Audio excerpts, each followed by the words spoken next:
क्या आपने कभी सोचा है कि मेरे इस मानवीय जीवन का क्या अस्तित्व है? मेरे लिए इस मानव जीवन जो कि ईश्वर की अनमोल देन है, उसकी क्या महत्वता है? क्या आपने कभी अपने आप को गहराइयों से जानने को समझने का प्रयास किया है? मानवीय तौर पर कहा जाए तो हम इस जीवन को सिर्फ अपनी जरूरतों को पूरा करते करते ही व्यतीत कर देते। एक मनुष्य के लिए उसकी जरूरत क्या है? रोटी, कपड़ा और मकान। यही नहीं, पर यह असल सत्य है। हर मनुष्य का जन्म इस धरती पर एक विशेष कारण से होता है, जिसे हम धीरे धीरे समय के साथ समझते चले जाते। कई लोग अपने इस मानव जीवन को सत्य को समझ ही नहीं पाते, क्योंकि वे हमेशा नकारात्मक सोच ही रखते हैं। यही अंतर है नकारात्मकता और सकारात्मकता सोच में। जहाँ नकारात्मक सोच हमारे लिए समस्या पैदा करती है, वही सकारात्मक सोच हमारे लिए नए अवसर लाती है।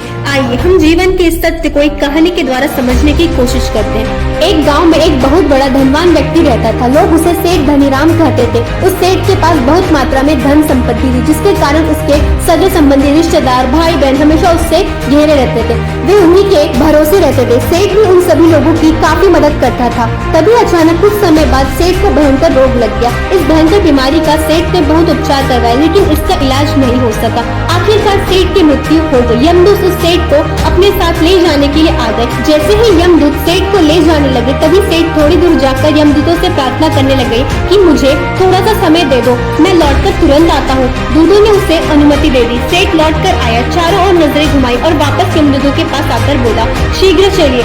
यमदूत उसे इस प्रकार अपने साथ चलने के लिए तैयार देखकर चकित रह गए और सेठ से इसका कारण पूछा। सेठ ने निराश भरे स्वरों में कहा, मैंने हेरा फेरी करके अपार धन एकत्रित किया, लोगों को खूब खिलाया पिलाया और उनकी बहुत मदद भी की। सोचा था कि वो मेरे साथ कभी नहीं छोड़ेंगे।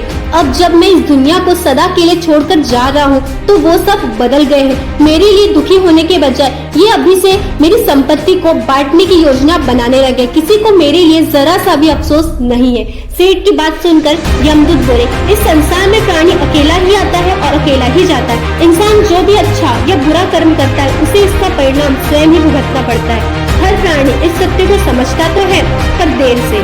हम इस बात को अपने जीवन में भी देख रहे हैं। लोग जीवन सत्य को भूलकर मानव द्वारा बनाए गए, जैसे कि लालच, पैसा, बुराई आदि तले दब गए। आप जो भोजन ग्रहण करते हैं वह पेट में 4 घंटे तक रहता है, जो वस्त्र पहनते हैं वह 4 महीने तक रहता है, लेकिन जो ज्ञान आप हासिल करते हैं वह आपके अंतिम सांस तक साथ रहता है और संस्कार बनकर आपकी अगली पीढ़ी तक पहुँचता है। ज्ञान का बीज कभी व्यर्थ नहीं जाता। जो है जितना है सफल करते चलो।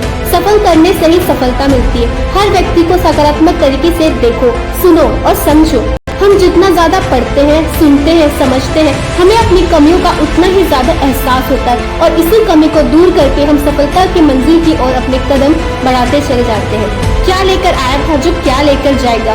कर कुछ ऐसा जाओ कि लोग तुम्हें याद रख जाए। आपको बस यह करना है। नंबर 1, कोशिश करो कि गलत काम नहीं करना। नंबर 2, किसी चीज को लेकर ज्यादा लालची नहीं होना। नंबर 3, लाइफ को एंजॉय करते चलो। और भी इस तरह की वीडियोस के लिए चैनल को सब्सक्राइब जरूर करें।